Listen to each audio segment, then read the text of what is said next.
Well, Jeff, back to work on Tuesday here. How'd the guys look on the field? It was just good to get back out there. It's just a bitter taste in your mouth, right? So as time goes, it just heals a little bit better. But we don't want to forget the mistakes we made to get them cleaned up. But man, there's not a person late. Everybody's taking notes. They're for rehab. We're beat up now, but they were all out there rolling, giving me all they had. And, I'm blessed to coach a group of kids, and I hurt for them. I hurt deeply for them because they gave me all they had, and that's why it hurt so much. You mentioned yesterday trying to do some things to get the guys back up. Is there anything outside of the ordinary that you as the coach try to bring things out of them? We didn't. We just tried to be very honest with them, and really tried to explain to them why we praise in public and criticize in private, and we just challenged them. Do they know I love them? Do they know I'm trying to make them better? And do they trust me? And if those three things all are correct, then let me coach you hard in private, and then I'll take all the bullets in public. It was interesting to hear you say yesterday that you thought maybe some of the veteran guys might have wanted it too much in that game. What does that look like? How do you know if that's happening? I could just tell it was a little different early, There's a lot of pressure on those kids, and I always say pressure is a privilege, but they feel the momentum. They know how new the program is. They know what we lack, and they know the more success they have, the easier it is. And that's not, I explained to them today, when they were 4 years old and they went out in their front yard and played football, why'd you go play? Because you love the game. Man, you can't ever forget that. NFL scouts, NIL deals, suites getting sold, people showing up.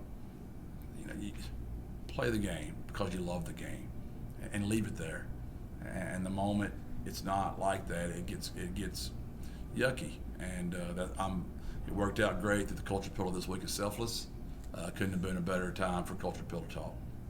Does the pressure even go up this week? You guys have had a winning record your whole time here, and now you're trying to avoid the prospect of being 0-2. Does that add anything for the guys? We don't talk about it. We feel it. You can tell we're all distraught. It's obvious, but we do not talk about it. We thought that our special teams did a fantastic job of representing the brand. We thought that our defense did a fantastic job of representing the brand. We statistically looked decent on offense, but we did not uphold our end of the brand. We were not physical. We did not run the ball very well. We did not protect our quarterback very well. And that's on me. All that is on the head coach. And I love those guys. I've challenged them, and I expect us to look better. I'm not saying statistically Army's very good. They're a really good football team. That game with Coastal Carolina went right down to the very end, and they uncharacteristically threw an interception, and that turned the game back around. Are you worried this week that they might try and do too much to overcompensate, that maybe not to make some of the mistakes that they made last week? No, I think we felt more pressure being at home, honestly, with the response from our crowd just being so incredible. And what really happened to us is, there's a lot of first game mistakes that we had really worked hard on trying to eliminate in practice. Like, we anticipated so many things because we knew the emotion was going to be through the roof. We knew the crowd was going to be fantastic. We knew how it was going to be like a bowl game, for no better term. And we didn't anticipate, and I'm just sick at myself, is all the injuries to all the sub packages, and it made me have to use a lot of timeouts that we needed. And instead of kicking a field goal in the end, we might have had a touchdown to win the game in regulation. When Josh coach and Zakari and JT had opportunities in the passing game, looking back on it, how good were those guys? Well, we know how good they are, right? We've got to get back to running the football and protecting our quarterback better. Those guys are special, man. We got to keep getting the ball in their hand, obviously, but we've always been a very balanced team since we've been here. We don't want to get away from that. We're going to do what it takes to move the ball during the game, but we've got to get more balanced. You've mentioned a couple times that we've talked about Traylor, that you guys got off to a rocky start. I don't think we ever got the full story. What was sort of the friction there?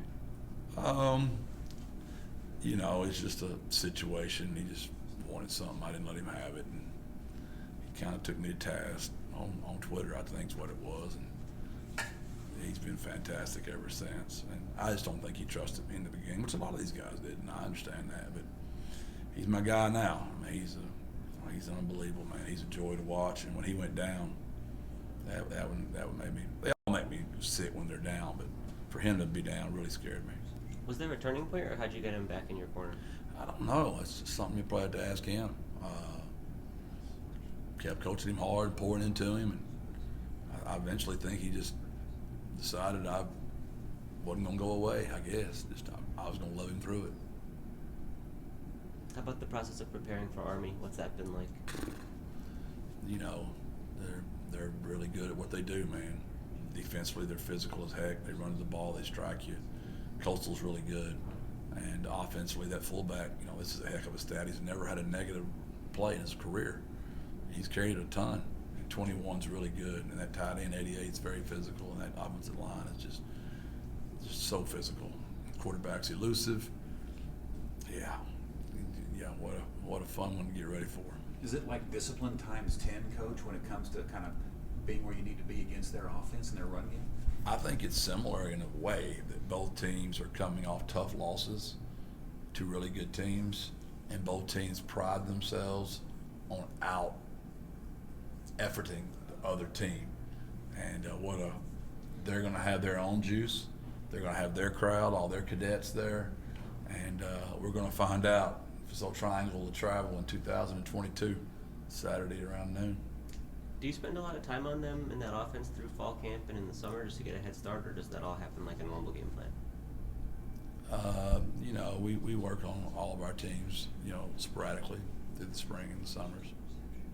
Jeff, you talk about their offense. What does their defense look like, Army's? They look a lot like we do. They're an odd front. They've got an NFL prospect in the defensive end that had 15.5 sacks last year. They got a starting linebacker out of Austin Westlake that plays well. Their D line's physical. They run the ball. They're like what you expect an Army team to look like. They're extremely physical, very well coached, and Jeff's won a lot of ball games. And we just got through playing a team that beat Auburn in the bowl game, and now we're playing a team that beat Missouri in their bowl game. So, you know, no rest for the weary. I think you guys are favored in this matchup early this week. Does that mean anything to you guys? I didn't know that. No, it doesn't really mean anything to us. It's a compliment because we know how good Army is, and Jeff's won a ton of games since he's been there over and over and over. I think this is his 9th or 10th year now. I don't know how many times he's had a losing season, if he has. I know he hadn't in a long time. Thanks, Jeff. Thank you, Jeff. Appreciate it. Appreciate it.